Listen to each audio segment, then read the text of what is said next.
ओम श्री गुरु माताय नमः। ओम श्री गणेशाय नमः। प्यारे बंधुओं, जो सज्जन मंत्र की साधना करते हैं या कुछ भी करते हैं, सभी की आवश्यकता ये होती है कि कुछ न कुछ विवाद सबका रहता है। संसारिक जितने भी प्राणी हैं तो किसी न किसी बात का कोई न कोई विवाद अवश्य रहता है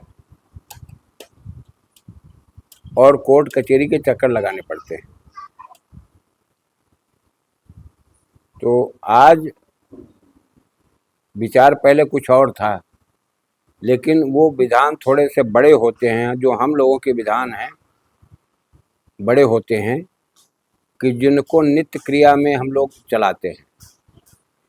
इसीलिए 2.5 से 3 घंटा, 3.5 घंटा, 4 घंटा तक हमारे विधान जाते हैं।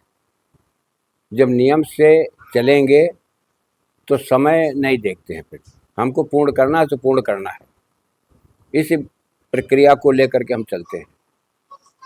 आज आप लोगों के हित में एक छोटा सा मंत्र मैं दे रहा हूँ, बहुत सरल, बहुत सहज है। आप तलाश लेना, हो सकता है कि कोई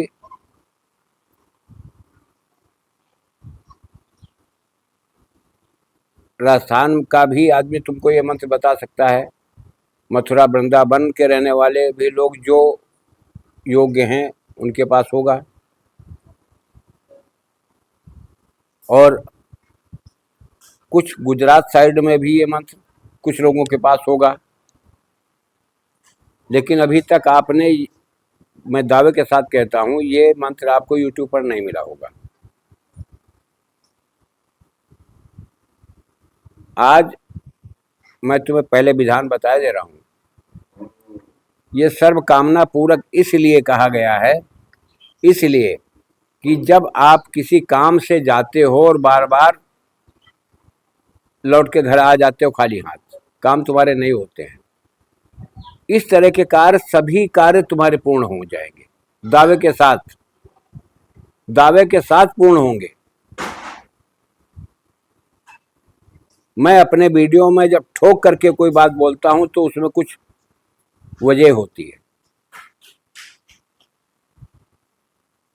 आप इस मंत्र को लीजिए, मैंने डिस्क्रिप्शन में डाल दिया है, मैं बोल करके भी सुना दूंगा। मैं पहले विधान बताया दे रहा हूँ, विधान डिस्क्रिप्शन में नहीं डाला, इसलिए मैं विधान बताया दे रहा हूँ। इसमें श्वेत वस्त्र पहने साधक, श्वेत माला होनी चाहिए, चाहे स्फटिक की हो, चाहे श्वेत सफेद माला होनी चाहिए, और श्वेत ही आसन होनी चाहिए। कमल का आसन, श्वेत कमल का आसन होना चाहिए। आप पूरब दिशा की तरफ मुंह करके बैठ जाएं। शुक्रवार के दिन से इसका शुरुआत करें, ध्यान रखें, शुक्रवार के दिन से इसका शुरुआत करें। मंत्र पहले आप निर्धारित कर लें कि तुम्हें जपना कितना है, कितना समय तुम्हारे पास है। ऊबना नहीं चाहिए, यह मंत्र विधा है। दूसरी चीज यह है कि इस मंत्र को करने में एक जो मुख्य पाबंदी है वो ये है कि आप पद्मासन पर बैठेंगे। जो लोग पद्मासन नहीं लगा सकते, मैं उनकी गारंटी भी नहीं ले सकता।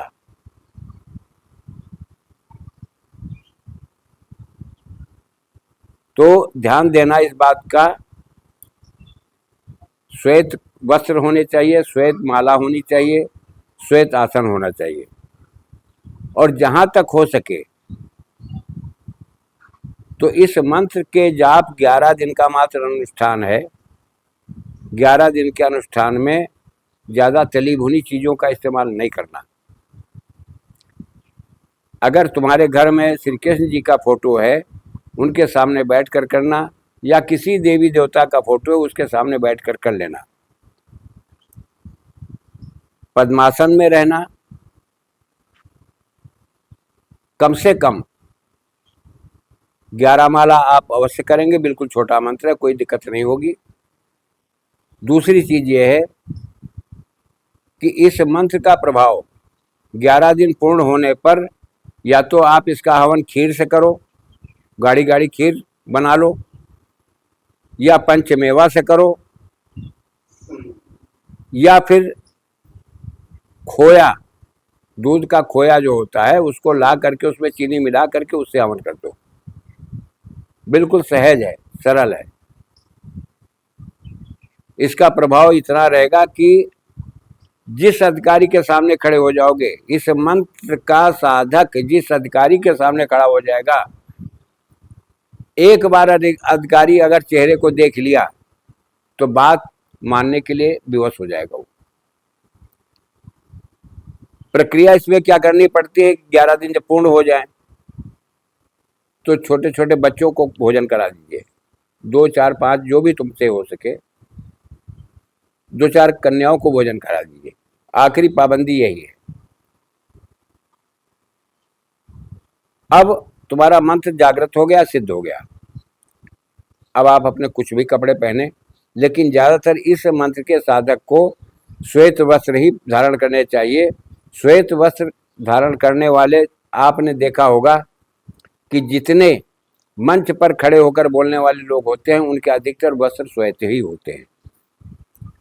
ध्यान रखना इस चीज का, श्वेत वस्त्र की एक विशेषता है, इसलिए इसमें विशेषकर इसी का प्रयोग किया गया है। करना यह पड़ेगा, जब मंत्र तुम्हारा जागृत हो जाए तो जैसे घर से निकले, घर से निकलने से चौखट क्रॉस करने से पहले ही अंदर खड़े हो जाओ, 7 बार इस मंत्र को ऐसे हाथ, दोनों हाथ करके ऐसे पढ़ो और 7 बार फूंक मारो। एक बार पढ़ा, एक बार फूंक मार दिया, एक बार पढ़ा, एक बार फूंक मार दिया, एक बार पढ़ा, इस तरह 7 बार कर लो। और उसके बाद में आप इस तरह से ऐसे ऐसे चेहरे के ऊपर घुमा लो। खुशी मन से निकल जाओ घर से, जिस काम से जा रहे हो। लौट करके आओगे तो हंसते हुए आओगे,